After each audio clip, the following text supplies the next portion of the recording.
नमस्कार, ये आकाशवाणी चंडीगढ़ है। अब आप रतिका से प्रादेशिक समाचार सुनिए।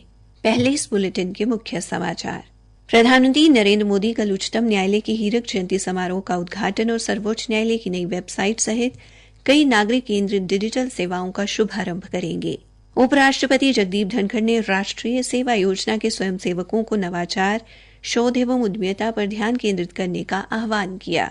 हरियाणा के पानीपत में कल और जगाधरी में परसों इलेक्ट्रिक बस सेवा शुरू की जाएगी। प्रधानमंत्री नरेंद्र मोदी कल दिन में 11 बजे आकाशवाणी पर मन की बात कार्यक्रम में देश विदेश के लोगों के साथ अपने विचार साझा करेंगे। हरियाणा श्रम विभाग ने अंत्योदय आहार योजना के तहत 127 श्रमिक कैंटीन का संचालन शुरू किया और भारतीय जनता पार्टी ने आगामी लोकसभा चुनाव के लिए सांसद विप्लव कुमार देव को हरियाणा का चुनाव प्रभारी नियुक्त किया। अब समाचार विस्तार से। प्रधानमंत्री नरेंद्र मोदी कल नई दिल्ली में उच्चतम न्यायालय की हीरक जयंती समारोह का उद्घाटन करेंगे। इस अवसर पर श्री मोदी उच्चतम न्यायालय की digital report, digital court app और सर्वोच्च न्यायालय की नई वेबसाइट सहित कई नागरिक केंद्रित प्रौद्योगिकी आधारित पहलों का शुभारंभ करेंगे। प्रधानमंत्री इस अवसर पर जनसमूह को संबोधित भी करेंगे। सर्वोच्च न्यायालय की डिजिटल रिपोर्ट जारी होने से नागरिकों को न्यायालय के फैसले इलेक्ट्रॉनिक स्वरूप में निःशुल्क उपलब्ध होंगे। हमारे संवाददाता ने बताया है कि डिजिटल कोर्ट ऐप ई कोर्ट परियोजना के अंतर्गत हाल ही में शुरू की गई पहल है, जो जिला अदालतों के न्यायाधीशों को न्यायालय का रिकॉर्ड इलेक्ट्रॉनिक स्वरूप में उपलब्ध कराती है।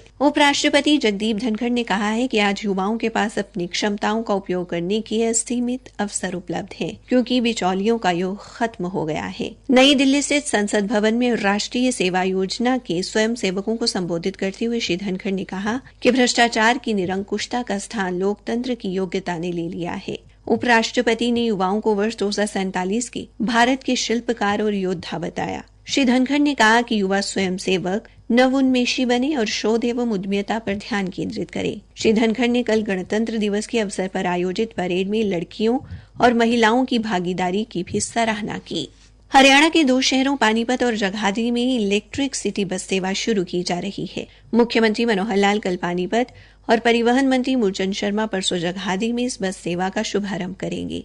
एक सरकारी प्रवक्ता ने बताया कि पानीपत और जगाधरी के बाद पंचकुला, अंबाला, सोनीपत, रेवाड़ी, करनाल, रोहतक और हिसार में इलेक्ट्रिक सिटी बस सेवा जून तक शुरू की जाएगी। उल्लेखनीय है कि गत वर्ष मुख्यमंत्री ने नगर निगम वाले 9 शहरों और रेवाड़ी में ये बस सेवा शुरू करने एवं गुरुग्राम, मानेसर और फरीदाबाद में मौजूदा सिटी बस सेवा का विस्तार करने की घोषणा की थी। उन्होंने बताया कि 12 वर्षों से अधिक समय की 2450 करोड़ रुपए की इस परियोजना के तहत 450 वातानुकूलित इलेक्ट्रिक बसें खरीदी जा रही हैं, जिसका उद्देश्य प्रदूषण को कम करना है। हरियाणा के सहकारिता मंत्री डॉ बनवारी लाल ने आज रेवाड़ी के गांव कर्णावास में बहुउद्देशीय रेवाड़ी प्राथमिक कृषि ऋण समिति, सहकारी समिति के बिक्री केंद्र और अलियावास की बहुउद्देशीय प्राथमिक कृषि ऋण समिति का शुभारंभ किया। इस अवसर पर डॉ बनवारी लाल ने कहा कि प्रधानमंत्री नरेंद्र मोदी और केंद्रीय सहकारिता मंत्री अमित शाह की परिकल्पना के अनुरूप गांव-गांव में प्राथमिक कृषि ऋण समितियां गठित की जा रही हैं, जिससे ग्रामीण अर्थव्यवस्था को बल मिलेगा। उन्होंने कहा कि बीज और जैविक खादों के विपणन एवं किसानों की उपज के निर्यात के लिए बहुराज्यीय सहकारी समितियों का गठन भी किया जा रहा है। प्रधानमंत्री का परीक्षा पे चर्चा कार्यक्रम परसों सोमवार को नई दिल्ली के भारत मंडपम में आयोजित किया जाएगा। कार्यक्रम में लगभग 3000 छात्र, शिक्षक एवं अभिभावक प्रधानमंत्री नरेंद्र मोदी के साथ सीधा संवाद करेंगे। केंद्रीय शिक्षा मंत्री धर्मेंद्र प्रधान ने आज कार्यक्रम की तैयारियों का जायजा लिया और कहा कि परीक्षा पे चर्चा हर वर्ष होने वाला एक ऐसा कार्यक्रम बन गया है, जिसका छात्र, शिक्षक एवं अभिभावक तनाव को कम करने के लिए उत्सुकता से इंतजार करते हैं।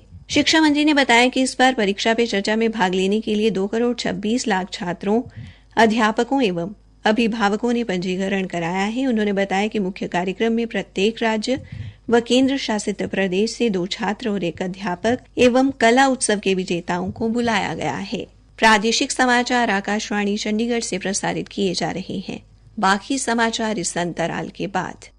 सीमा बहन जी, कहाँ हो आजकल? गौतम भाई, जब से टीबी हुआ है लोगों ने मिलना जुलना बंद कर दिया है, तो मैं भी थोड़ा। अरे ऐसा मत कहो बहन, अब तो पूरा देश जुट गया है टीबी रोगियों का हाथ थामने को। सचमुच? हाँ, क्या आप जानते हैं प्रधानमंत्री टीबी मुक्त भारत अभियान के तहत कॉर्पोरेट्स, जनप्रतिनिधि, एनजीओज, अन्य लोग सभी टीबी रोगियों के लिए पोषण, जांच, इलाज और आजीविका संबंधी सहायता देने का वचन दे रहे हैं। निक्षय मित्र बन टीबी मरीजों की सहायता करें। आज ही 1800-11-6666 पर कॉल करें। टीबी हारेगा, देश जीतेगा। राष्ट्रीय स्वास्थ्य मिशन, स्वास्थ्य विभाग हरियाणा द्वारा जनहित में जारी।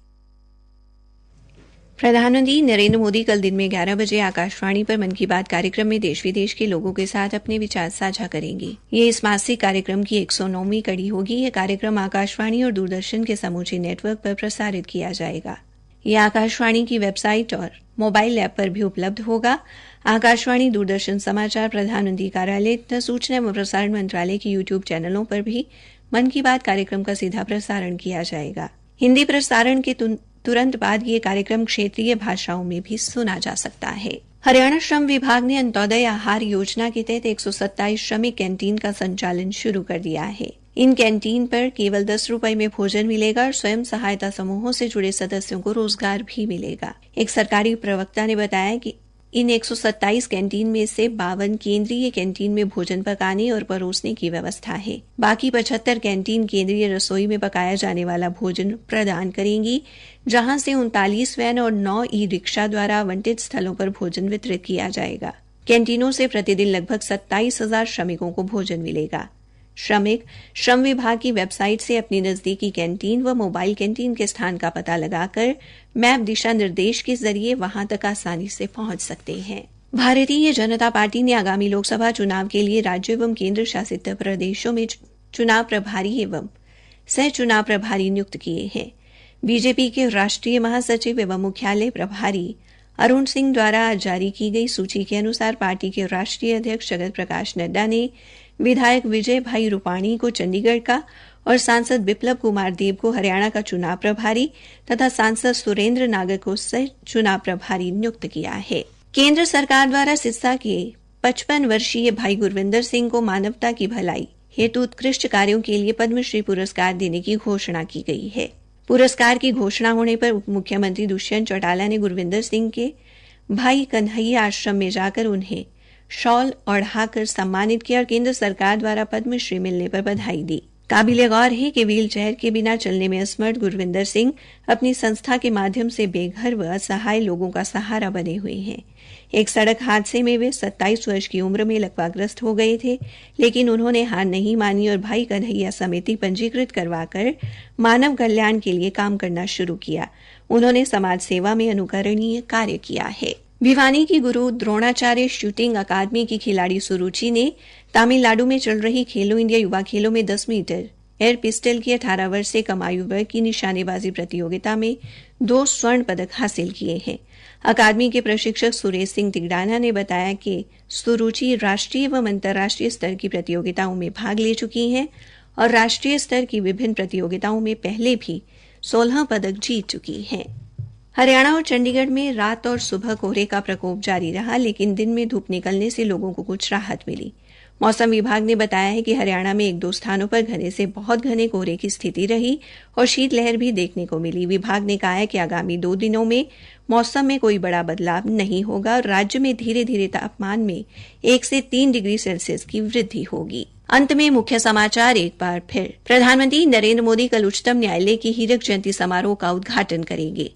उपराष्ट्रपति जगदीप धनखड़ ने राष्ट्रीय सेवा योजना के स्वयं सेवकों को नवाचार, शोध एवं उद्यमिता पर ध्यान केंद्रित करने का आह्वान किया। इसी के साथ ये समाचार बुलेटिन समाप्त हुआ।